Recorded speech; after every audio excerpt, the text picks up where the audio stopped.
I just want to bring up something that we've spoken about this before, and I think we need to keep speaking about it. We know that the age of enlightenment 2.0, thanks to the power of social media and internet, anyone can just go to the Islamic websites themselves, like Quran.com or Sunnah.com, Sunnah.com being the largest collection of Sunni hadiths, the sayings of the Prophet, and Quran.com, obviously a website run by Muslims themselves with various translations, etc. You can just look up certain verses. All you have to do, go have a look, 434, chapter 2, verse 226, chapter 6, 108, whatever. Whichever one you can just point out those certain verses. You can look it up and you're like, oh, I didn't know about that one. How do I tackle with this one? So traditionally, people have been deliberately twisting and turning the meanings of the verses. Have a look at this. This particular one, chapter 4, verse 34, the infamous wife-beating verse. It says, men are in charge of women. So remember this, yeah? Men are in charge of women. And now then it just goes blah, blah, blah. And then, as for those from whom you fear rebellion, admonish them and banish them to beds apart and scourge them or beat them. The word uses, Arabic word uses daraba. So that means beat them. So that is quite, there's no disagreement. There's consensus in that. People are okay with the meaning of this. And they're like, oh, well, you know, you might have heard the traditional apologetics that beat them gently, oh, just symbolically, just with a feather or a toothbrush, all kind of ridiculous apologetics. But now, obviously, as they know, this is not working, especially with women and young people. It's not working for them. So what they've done is they have actually started changing the meaning in sheer and open display of deceit. Have a look at this one. It says, men are the support of women. So men are in charge of women. And I was going from men are the support of women. Okay, you'd be like, okay, all right, Harris, that's a traditional play of words. Have a look at it. As for women, you feel are averse. Right, so just, you know, not rebellion or you fear disobedience, are averse. Okay, even then, let's go. Talk to them suasively, meaning persuade them. Like tell them, you know, honey, you're wrong in this. Okay, if she still doesn't listen, as you know, there are three. This is a three-step process.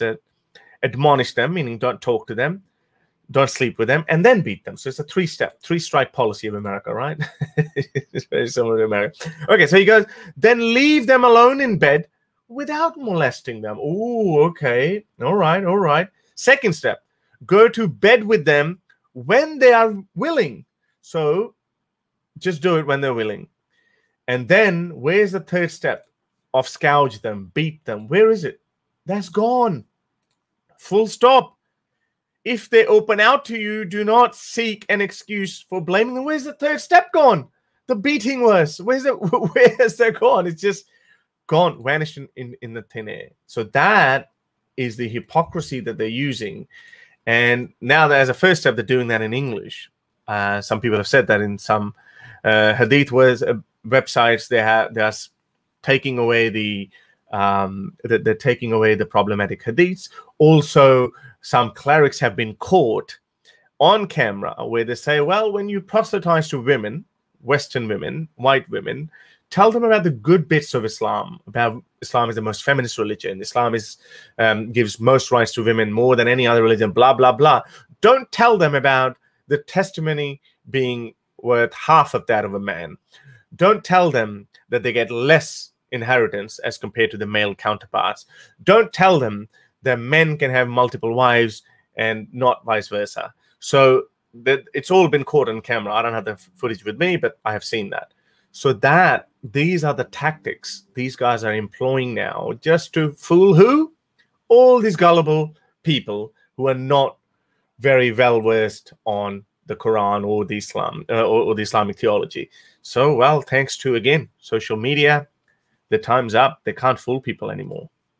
It's good, isn't it, that they're making it more moderate? That's an improvement. But what was that, the same hadith, just with different interpretations? Which one? Look, you showed the first one and the second one. No, it's a Quranic verse. It's not a hadith. Right, but it's one verse with two different interpretations. It's not even an interpretation. They've actually taken out the part. Arabic is quite clear because they can't change the Arabic, right? As you know, they've always claimed that it's supposed to be perfect and literal. Unaltered. Yes, and it's been like this from the day dot. That's what the claim is. So they can't change the Arabic. No. The Arabic here is quite clear. It says "Jama'at darabahunna," which means beat them or scourge them or strike them. That is here, right there. It's right there, and it's quite clear in translation. All translations do that. But now in this one, he's just taken out the third step. He just listed two steps, and he's taken out the third step. So it's the same Arabic, but different English. Yes. Yes. Yes. So it's not an interpretation. He's actually excluded the whole part, which gives you a third step that you beat them if they don't listen to you. Yes. So much for the immutable perfection of the Quran. Yeah. Well. To help me produce more videos like these, support me on Patreon or PayPal.